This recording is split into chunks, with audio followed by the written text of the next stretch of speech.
ABC Rajasthan, आपका स्वागत है बांसवाड़ा पत्रिका के खास बुलेटिन में। मैं आपके साथ भव्या जैन। आज के मुख्य समाचार के बारे में बात करेंगे, लेकिन मुख्य समाचार के पहले एक नजर डालते हैं सुर्खियों पर। आनंदपुरी में रहा 2 दिन कुत्ते का आतंक, 10 लोगों पर हमला करने के बाद हुई कुत्ते की मौत। कुशलगढ़ में भाजपा का सदस्यता अभियान शुरू, बैठक में सौंपी जिम्मेदारियां। डमी कैंडिडेट के मामले में 2 शिक्षक व 1 बिचौलिया गिरफ्तार, शिक्षक भर्ती प्रकरण में रोज हो रहे नए खुलासे। तिरुपति प्रसाद मामले में हुआ प्रदर्शन, सर्व सनातन समाज ने दिया ज्ञापन। ना रास्ता ना शमशान घाट, कैसे जलाए शवों को, कीचड़ और पथरीले रास्तों से गुजरते हैं लोग। 1200 परिवारों का ना जाति प्रमाण पत्र बन रहा है, ना घर मिल रहा है। 42 गांवों के लोग भटक रहे हैं, कुछ सुनने को तैयार नहीं है। कैफे में मारपीट की घटना, भड़का प्रतापपुर व्यापारी संगठन, जुलूस निकालकर किया प्रदर्शन। यूनिवर्सिटी में इंटर टूर्नामेंट शुरू, खिलाड़ियों ने चेस और हॉकी में दिखाया हुनर। मानगढ़ धाम पर आएगी राष्ट्रपति मुर्मू, तैयारी के लिए लखपति दीदियों का हुआ सम्मेलन। चलिए, ये थी आज की सुर्खियां। अब चलते हैं आज की बड़ी खबरों पर। जिले के आनंदपुरी कस्बे में पिछले 2 दिनों से कुत्ते का आतंक मचा हुआ है। कस्बे में कुत्ते ने करीब 13 घंटे में एक के बाद एक 10 जनों पर हमला कर घायल कर दिया। इससे भयभीत लोगों ने कुत्ते का पीछा कर उसे भागना शुरू किया। करीब 10 लोगों को काटने के बाद कुत्ते की मौत हो गई। तब लोगों ने राहत की सांस ली। दरअसल सबसे पहले घर के बाहर खड़े पड़ोसियों के साथ चर्चा कर रहे कन्हैयालाल शाह के पैर पर कुत्ते ने हमला किया। वहां से लोगों ने जैसे तैसे उसे भगाया। इसके बाद दूसरे दिन सुबह 6 बजे से कुत्ते का आतंक शुरू हुआ। सुबह घूमने निकले शिक्षक नवनीत चिखलीगर पर हमला करने के बाद कुत्ता घर के आंगन में झाड़ू लगा रही सरोज अग्रवाल पर टूट पड़ा। यहाँ कुत्ते की हमला करते देख लोग यहाँ वहां भागते दिखे। इसी दौरान मंदिर जा रहे बुजुर्ग रामलाल कलाल कुत्ते की चपेट में आ गए और उन्हें घायल कर कुत्ता फिर भाग गया। इस दौरान पुष्पेंद्र, अनिल, महेश, विजयपाल, जय सिंह सरवाई पर भी कुत्ते के हमले की जानकारी सामने आई है। इससे पूरे इलाके में भय फैल गया। कुत्ते को भगाने के लिए ग्रामीणों ने टोली बनाई और उसे पकड़ने में जुट गए। काफी तलाश के बाद कुत्ता एक जगह मरा हुआ पाया गया। इसके बाद लोगों ने राहत की सांस ली। सभी घायलों का सरकारी अस्पताल में उपचार चल रहा है। राजा भाटिया है, मैं आनंदपुरी का निवासी हूँ। यहाँ पे कल 2 दिन से पागल कुत्ते की दहशत बनी हुई थी, जिससे उन पागल कुत्ते ने 10 लोगों को काट चुका है और ग्रामीणों में इतनी दहशत हो गई थी कि उस कुत्ते को ढूंढ रहे थे। वो कुत्ता जिस किसी को भी पास में जाता तो तुरंत जकड़ लेता था। तो लोगों ने उस कुत्ते को यहाँ से बाहर निकालने के लिए कुछ लोगों ने इकट्ठा होकर उसको बाहर निकाला और दौड़ा कर उसको बाहर भगा दिया, जिस कारण रास्ते में उसकी मौत हो गई। भारतीय जनता पार्टी द्वारा शुरू किए गए सदस्यता अभियान को लेकर भाजपा कार्यकर्ताओं की बैठक प्रभारी पुंजीलाल गायरी की अध्यक्षता में नीलकंठ महादेव मंदिर में हुई। इस दौरान पंडित दीनदयाल उपाध्याय की जन्म जयंती मनाने और बूथ स्तर पर 100 सदस्य बनने को लेकर चर्चा की गई। आपसी विचार विमर्श के बाद में कार्य योजना तैयार की। बैठक में नगरपालिका उपाध्यक्ष नीतीश बैरागी ने कहा कि आने वाले नगरपालिका चुनाव में कुशलगढ़ नगरपालिका में भारतीय जनता पार्टी का ही बोर्ड बनना है। इनके लिए सभी कार्यकर्ताओं को कंधे से कंधा मिलाकर कार्य करना होगा। बैठक में भाजपा नगर मंडल अध्यक्ष जिनेंद्र सेठिया, संयोजक कमलेश कावड़िया, नगरपालिका अध्यक्ष जितेंद्र अहारी, पूर्व पालिका अध्यक्ष बबलू मैडा, भाजपा महामंत्री दिलीप टेलर, महावीर कोठारी, महिला मोर्चा अध्यक्ष नम्रता जैन, निर्मला बाग सहित कई पदाधिकारियों ने विचार व्यक्त किए। हमारे ये राष्ट्र नेतृत्व के निर्देशानुसार सदस्यता अभियान का जो चल रहा है, उसमें हमारे यहाँ के नगर के संयोजक आदरणीय कमलेश जी भाई साहब, सेठिया जी, हमारे चेयरमैन साहब, वाइस चेयरमैन साहब और पूर्व चेयरमैन साहब और सारे मंडल के पदाधिकारी मिलते थे। हम प्रत्येक पोलिंग बूथ पर हमारा कार्यकर्ता, हम एक पोलिंग बूथ पर 200 के हिसाब से हमारे कार्यकर्ता बनने चाहिए, उससे ज़्यादा बन चुके हैं। अब हमें वार्ड का हमारे नेतृत्व ने, सबने, नगर ने ये निवेदन स्वरूप हमने सबने एक विश्वास में लिया है कि प्रत्येक वार्ड पर 200 बने। 20 वार्ड है तो 4000 लोग। हमारे शीर्ष नेतृत्व ने जो दिया लक्ष्य, उससे अधिक हम सदस्य बने। राष्ट्र निर्माण में हम सब मिल करके इस राष्ट्रभक्त पार्टी के लिए हम सब सदस्य बन करके हम राष्ट्र सर्वोपरि की भावना लेके सबको साथ में लेके आदरणीय राष्ट्रीय अध्यक्ष जी, आदरणीय प्रदेश अध्यक्ष जी, आदरणीय हमारे प्रदेश के मुखिया भजन लाल जी और सभी शीर्ष नेतृत्व का ये हमारी नगर सबसे ज़्यादा सदस्य बना करके हम उनको अवगत कराएंगे। इसीलिए हमारी मीटिंग है और सब हमारे शीर्ष नेतृत्व के आशीर्वाद लेने का मुझे भी सौभाग्य प्राप्त हुआ।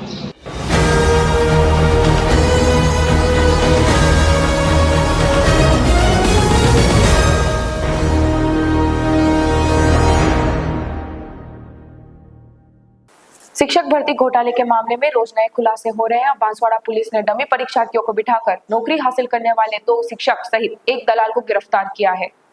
अब तक इस मामले में पुलिस ने 47 आरोपियों को गिरफ्तार कर लिया है। वहीं 50 से अधिक आरोपी अभी भी पुलिस की गिरफ्त से बाहर हैं।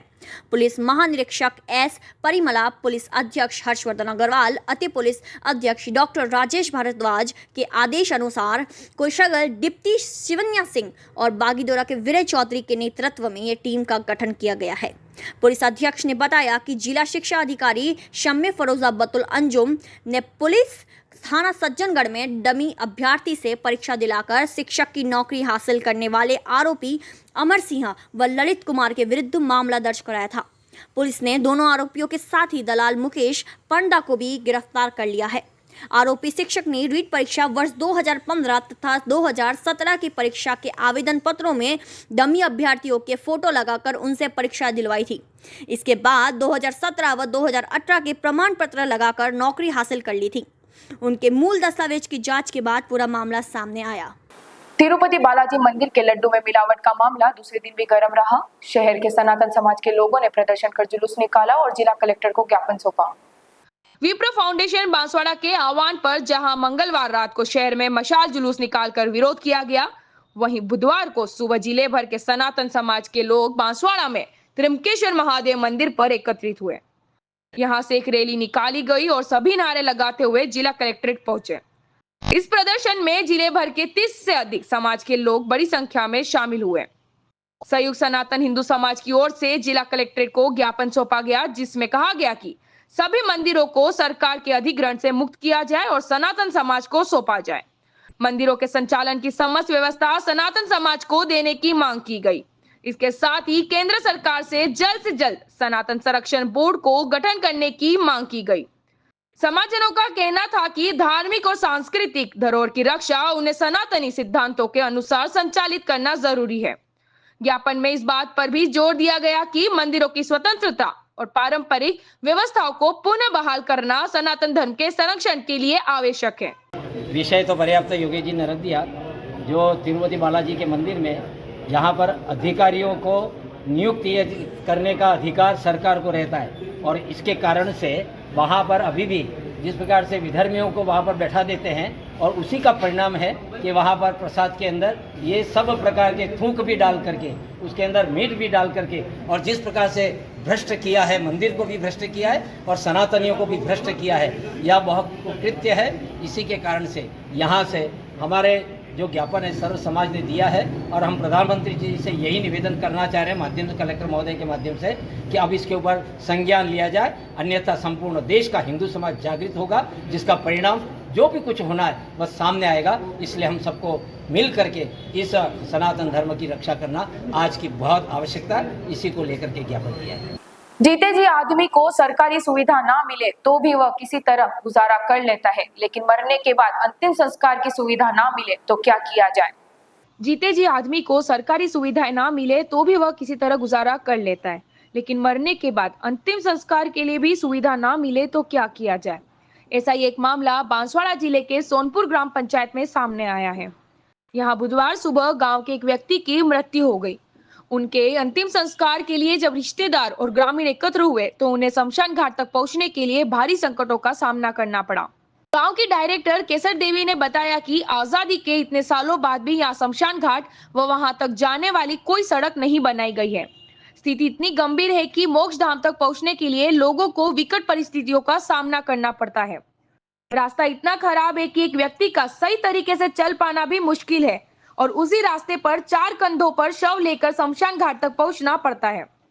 खराब रास्ते के कारण कई बार अर्थी से शव के नीचे गिरने की स्थिति भी बन जाती है। स्थानीय निवासी कमल किशोर, पूर्व वार्ड पंच बापूलाल सारेल, वर्तमान वार्ड पंच सुखलाल विक्रम तथा वर्सिंग डिंडोर ने बताया कि जिला प्रशासन को कई बार सूचित किया, लेकिन अभी तक कोई कदम नहीं उठाया गया है। बांसवाड़ा जिले में 42 गांवों के करीब 1200 परिवार आज भी अपने जाति प्रमाण पत्र एवं आवासीय पट्टों के लिए भटक रहे हैं। गांवों की झुग्गी झोपड़ बस्तियों में रहकर अपना जीवन यापन करने वाले ये परिवार बीते काफी समय से आवासीय पट्टों की मांग कर रहे हैं, लेकिन इन लोगों के अधिकृत रूप से जाति प्रमाण पत्र नहीं होने के कारण लाभ से वंचित हैं। संगठन के नरेंद्र नाथ का कहना है कि बांसवाड़ा सहित राजस्थान के कई जिलों में घुमंतु जाति या कालबेलिया समाज की बोली छली भाषा में जोगी, नाथ, कनीपा, वादी, बांसफोड़ के कुछ लोगों के नाम राजस्व रिकॉर्ड में नाम चढ़ गए हैं। वहीं राजस्व रिकॉर्ड में राज्य की अनुसूचित जाति की श्रेणी सूची 31 में केवल कालबेलिया अथवा सपेरा दर्ज होने से जाति प्रमाण पत्र नहीं बन पा रहे हैं। तो वहीं घुमंतु जाति के आवास के लिए जाति प्रमाण पत्र की अनिवार्यता के चलते बांसवाड़ा के 42 गांवों में करीब 1200 परिवार के 4000 से अधिक लोग आवासीय पट्टों से वंचित हैं। संगठन ने राजस्व रिकॉर्ड में संशोधन की मांग कर कालबेलिया परिवारों को आवासीय पट्टे दिलाने की मांग। ये सारे पूरे बांसवाड़ा जिले से आए हैं। मेरा नाम नरेंद्र नाथ कालबेलिया है और हमारी समस्या ये है कि जो हमारे मंत्री साहब दिलावर साहब, उन्होंने जो ऑर्डर निकाले हैं पट्टे मिलने पर घुमंतु समाज के लिए, जो हमको पट्टे भी नहीं दिए जा रहे, ना जाति प्रमाण पत्र बनाया जा रहा, ना हमारी पंचायत में कोई सुनवाई हो रही, ना कुछ नहीं। इसलिए हम कलेक्टर साहब को ज्ञापन देने के लिए आए हैं, मुख्यमंत्री द्वारा भिजवाने के लिए। इसलिए आज सारे जिलों में 11 जिलों में हमारे एक साथ ज्ञापन दे रहे हर कलेक्टर में जाके, ये समस्या है। इसलिए हम कहते हैं हमारी समाज सर शिक्षा से वंचित है, समझदार नहीं है। इसलिए हम सरकार से आग्रह करते हैं कि हमारी सुनवाई करे। और जो कनीपा समाज है और जो वादी समाज है वो सर सूची में नहीं आ रही है। कालबेलिया ही समाज, हम सारी बांसवाड़ा के जिला के लोग जो वादी कनीफा लगाते वो कालबेलिया समाज से आते हैं। इसलिए सर हमारे जो सूची नंबर 31 में कालबेलिया समाज जोड़ी है उनके साथ हमको जोड़ा जाए या हमारे इसका शुद्धिकरण किया जाए। इसीलिए हम यहाँ पर ज्ञापन देते हैं कलेक्टर साहब महोदय। 2 दिन पूर्व प्रतापपुर के कैफे में हुए हंगामे के बाद गढ़ी प्रतापपुर के व्यापारी संगठन में रोष व्याप्त है। इसको लेकर आज प्रतापपुर गणेश मंदिर से गढ़ी पुलिस थाने तक लोगों ने बाइक रैली निकाली और पुलिस प्रशासन को ज्ञापन दिया। व्यापारियों ने बताया कि 2 दिन पूर्व प्रतापपुर के रिको में स्थित कैफे और खेड़ा की एक होटल में कुछ असामाजिक तत्वों द्वारा कैफे मालिक व स्टाफ के साथ मारपीट, लूटपाट व तोड़फोड़ की गई। इससे व्यापारियों में भय व्याप्त है। व्यापारियों ने मांग की गई है कि उक्त घटनाक्रम में लिप्त आरोपियों को सख्त सजा दी जाए और उनके खिलाफ कड़ी कार्रवाई की जाए, जिससे आने वाले समय में इस प्रकार की घटना नहीं हो। इसको लेकर प्रतापपुर गढ़ी के समस्त व्यापारियों ने गढ़ी थाना अधिकारी रोहित कुमार को ज्ञापन दिया। वहीं पुलिस द्वारा व्यापारियों को उचित कार्रवाई करने का आश्वासन दिया। हम ये 2 दिन पूर्व अंगरलैंड कैफे में कुछ अभद्र व्यक्तियों ने वहाँ पे विवाद किया था और अनावश्यक मारपीट की, जिसमें उसका कोई लेना देना नहीं था। आए दिन इस तरह से घटना होती रहती है, जिस कारण हम सब व्यापारी मंडल इकट्ठा होकर यहाँ पे ज्ञापन देना है ताकि ये इस प्रकार की घटना दोबारा नहीं हो। आपका नाम? अर्पित शाह। गोविंद गुरु जनजाति विश्वविद्यालय बांसवाड़ा द्वारा अंतर महाविद्यालय हॉकी व चेस प्रतियोगिता का आयोजन लियो कॉलेज में किया गया। हम इस वक्त हैं लियो संस्थान में और यहाँ पे गोविंद गुरु जनजाति विश्वविद्यालय के अंतर महाविद्यालय गेम्स चल रहे हैं। इसके तहत गोविंद गुरु विश्वविद्यालय में जो सारे कई तरह के गेम्स का आयोजन किया जा रहा है। यहाँ लियो संस्थान में अभी चेस और हॉकी के गेम्स चल रहे हैं। तो इन हॉकी के गेम्स के साथ अभी सेमीफाइनल हो चुके हैं और इसका फाइनल मैच जो है 3 बजे बाद होगा और वहीं चेस के मुकाबले चल रहे हैं। तो आइए आपको दिखाते हैं चेस के मुकाबले और मिलवाते हैं आपको, जानकारी देते हैं। गोविंद गुरु जनजातीय विश्वविद्यालय बांसवाड़ा द्वारा अंतर महाविद्यालय हॉकी व चेस प्रतियोगिता का आयोजन लियो कॉलेज में किया गया। प्रतियोगिता में यूनिवर्सिटी से संबद्ध कॉलेज से खिलाड़ियों ने भाग लिया। विश्वविद्यालय के कुलपति डॉक्टर केशव सिंह ठाकुर, विश्वविद्यालय खेल बोर्ड के अध्यक्ष डॉक्टर राकेश डामोर, लियो संस्थान निदेशक मनीष त्रिवेदी सहित अन्य अतिथियों की उपस्थिति में प्रतियोगिताएं प्रारंभ हुई। बांसवाड़ा डूंगरपुर व संभाग के कई खिलाड़ी इस प्रतियोगिता में शामिल हुए, जिन्होंने अपने दमखम से अपने कॉलेज को विजय दिलवाई। इसी तरह बुधवार को शतरंज प्रतियोगिता का आयोजन हुआ, जिसमें कई कॉलेजों के खिलाड़ियों ने भाग लिया। विभिन्न प्रतियोगिताओं के लिए doctor Pramod Vaishnav, doctor Rajesh Joshi, university select doctor Navlesh Sharma और वीर निहाल सिंह को ऑब्जर्वर नियुक्त किया गया। तो हमारे साथ इस वक्त हैं डॉक्टर नवलेश शर्मा, जो यूनिवर्सिटी के ऑब्जर्वर हैं और यहाँ पे चेस के गेम्स करा रहे हैं। तो आइए इनसे जानते हैं कि कौन कौन से गेम्स हो रहे हैं और यूनिवर्सिटी की ओर से क्या से ये प्रतियोगिता शुरू हुई है। सर बताएं इसको। GGTU यूनिवर्सिटी की तरफ से इंटर कॉलेज हॉकी टूर्नामेंट और इंटर कॉलेज शतरंज टूर्नामेंट का आयोजन लियो कॉलेज में किया जा रहा है, जिसमें शतरंज टूर्नामेंट का पर्यवेक्षक मुझे बनाया गया है। यह जिम्मेदारी मैं पिछले 4-5 साल से निर्वहन कर रहा हूं, क्योंकि मैं एकमात्र नेशनल प्लेयर हूं यहाँ पर चेस का, और मुझे शतरंज का पुराना अनुभव है। मैं 1983 में पहली बार जयपुर चैंपियन बना था।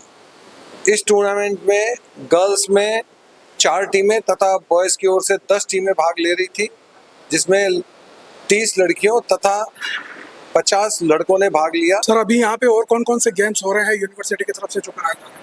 यूनिवर्सिटी की ओर से हॉकी और शतरंज 2 खेल लियो कॉलेज में हो रहे हैं। राजस्थान के जलियांवाला बाग कहे जाने वाले मानगढ़ धाम पर राष्ट्रपति द्रौपदी मुर्मू का दौरा प्रस्तावित है। राजस्थान के जलियांवाला बाग कहे जाने मानगढ़ धाम पर राष्ट्रपति द्रौपदी मुर्मू का दौरा प्रस्तावित है। अभी इसकी कोई तारीख तय नहीं हुई है, लेकिन तैयारी शुरू हो गई है। इसको लेकर बुधवार को लखपति दीदियों का एक सम्मेलन आयोजित किया गया था। राष्ट्रीय आजीविका मिशन के तहत हुए इस कार्यक्रम में जिले के हर ब्लॉक से 5-5 महिलाएं शामिल हुई। यह वे महिलाएं हैं जो स्वयं सहायता समूह के माध्यम से सरकार की विभिन्न योजनाओं से जुड़कर लखपति बनी हैं। शहर के TAD भवन में आयोजित कार्यक्रम की अध्यक्षता जिला प्रमुख रेशम मालविया ने की। कार्यक्रम में शामिल महिलाओं ने बताया कि महामहिम राष्ट्रपति उन्हें संबल देने के लिए मानगढ़ धाम आ रही हैं। सरकार की विभिन्न योजनाओं से जुड़कर आज वे अपना घर और परिवार अच्छे से चला रही हैं। सभी मिलकर विभिन्न योजनाओं से जुड़कर सिलाई करना, पापड़ बनाना, अचार बनाना आदि काम कर रही हैं। महिलाओं ने बताया कि कुछ समय पहले बेनेश्वर धाम पर आई राष्ट्रपति मुर्मू द्वारा दिए गए संबल से उन्हें काफी हौसला मिला है। अब एक बार पुनः उनका सानिध्य मिलने जा रहा है, जिससे वे काफी उत्साहित हैं। आज हमारे पूरे बांसवाड़ा की हमारी राज्य जीविका की बायु का सम्मेलन था।